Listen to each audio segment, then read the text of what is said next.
Welcome to Suman TV. Jubilee hills Congress అభ్యర్థి పేరు దాదాపు ఖరారైనట్టుగా తెలుస్తుంది. ఎవరైతే మొదటి నుంచి అందరూ ఎక్స్పెక్ట్ చేస్తున్నారో నవీన్ యాదవ్ పేరుని స్టేట్ కమిటీ ఇప్పటికే కన్ఫర్మ్ చేసినట్టుగా తెలుస్తుంది. ఏఐసిసి కూడా అధికారికంగా ప్రకటించడం మాత్రమే మిగిలిందని అర్థమవుతుంది. నవీన్ యాదవ్ పేరు దాదాపు ఫైనల్ అయినట్టే, ఎందుకంటే పోటీ కూడా క్లియర్గా కనిపిస్తుంది. బీఆర్ఎస్ నుంచి మాగంటి సునీత ఈ ఎన్నికల్లో పోటీ చేస్తుంటే నవీన్ యాదవ్ కాంగ్రెస్ నుంచి పోటీ చేయబోతున్నారు. మొదటి నుంచి కాంగ్రెస్ పార్టీ ఒక విషయం చాలా స్పష్టంగా చెప్తుంది, జూబ్లీ హిల్స్ టికెట్ని బీసీలకు మాత్రమే ఇస్తామని, ఈసారి బీసీ అభ్యర్థి పోటీ చేస్తారని. నిజానికి అజారుద్దీన్ గతంలో ప్రకటించారు, జూబ్లీ హిల్స్ టికెట్ నాకే వస్తుంది, నేను ఏఐసిసి నుంచి ట్రై చేస్తున్నాను, ఖచ్చితంగా నాకు వస్తుందని చెప్పారు. కానీ అజారుద్దీన్ పేరుని కనీసం లిస్టులో కూడా లేదు. ఇక్కడ నవీన్ యాదవ్తో పాటు అంజన్ కుమార్ యాదవ్, అట్లాగే ఇంకొక అభ్యర్థి పేరు పంపించారు, ముగ్గురు పేర్లు పంపించారు ఢిల్లీకి. మొత్తానికి ఫైనల్గా నవీన్ యాదవ్ పేరుని ఫైనల్ చేసినట్టుగా తెలుస్తుంది. అధిష్టానం కూడా ఇదే దృష్టితో ఉన్నట్టుగా మనకు సమాచారం అందుతుంది.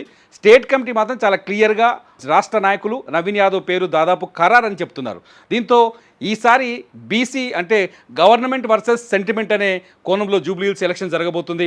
ఇక్కడ సెంటిమెంట్ గెలుస్తుందా, గవర్నమెంట్ గెలుస్తుందా అనేది చాలా స్పష్టంగా అంటే ఒక ఆసక్తికరంగా మారింది. ప్రభుత్వ పథకాలు కావచ్చు, లేకపోతే రకరకాల అంటే ఈసారి గవర్నమెంటు ఎట్టి పరిస్థితుల్లో జూబ్లీ హిల్స్లో విజయం సాధించి తీరాలని చాలా స్పష్టంగా ఉంది.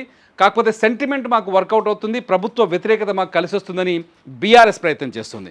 నవీన్ యాదవ్ దగ్గరికి వెళ్తే నవీన్ యాదవ్ 2014లో ఎంఐఎంతో రాజకీయాల్లోకి వచ్చారు, ఎంఐఎం అభ్యర్థిగా పోటీ చేశారు. అప్పట్లో మాగంటి గోపి, ఎవరైతే ఇప్పుడు ఉప ఎన్నిక ఆయన చనిపోవడం వల్ల ఉప ఎన్నిక వచ్చిందో, మాగంటి గోపి పైన పోటీ చేశారు.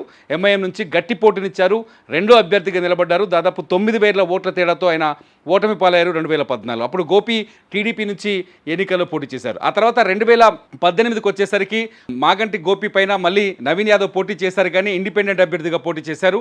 18,000 ఓట్లను మాత్రమే సాధించుకోగలిగారు. దాదాపు 18-19,000 ఓట్ల దగ్గర ఆగిపోయారు నవీన్ యాదవ్. అయినప్పటికీ ఆ తర్వాత కాంగ్రెస్ పార్టీలో చేరారు నవీన్ యాదవ్. మొదటి నుంచి కాంగ్రెస్ కార్యకర్తగా పనిచేశారు, గ్రౌండ్ లెవెల్ వరకు వెళ్ళారు. మొత్తానికి తన ప్రాబల్యాన్ని పెంచుకోగలిగాడు జూబ్లీ హిల్స్లో.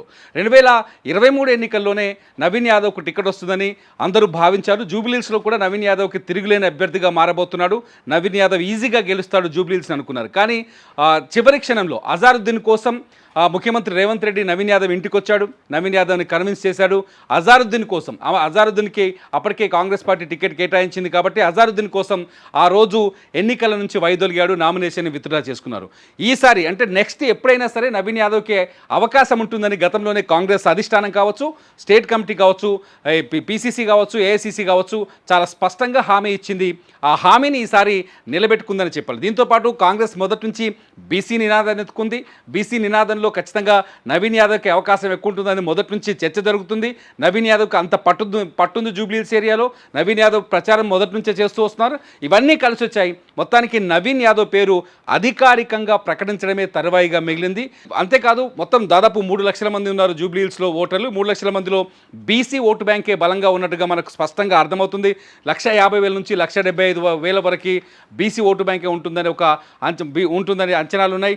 అంతేకాదు ఇటు ఆంధ్ర నుంచి ఓటు బ్యాంక్ ఏదైనా ఉందో, ఆంధ్రప్రదేశ్కి సంబంధించిన వాళ్ళు సెటిలర్స్ ఎక్కువగా ఉంటారు ఏరియాలో, వాళ్ళ మద్దతు కూడా నవీన్ యాదవ్కు బలంగా ఉంటుందని నమ్ముతారు. సేమ్ ఇదే ఫార్ములాలో ఇక్కడ నవీన్ యాదవ్కి అనుకూలంగా కనిపిస్తుంది పరిస్థితులు అని చెప్తున్నారు. చూడాలి నవంబర్ 11వ తేదీన జరిగే పోలింగ్లో ఎవరు విజేతగా నిలుస్తారు, ఎవరు జూబ్లీ హిల్స్లో విజయం సాధిస్తారన్నది.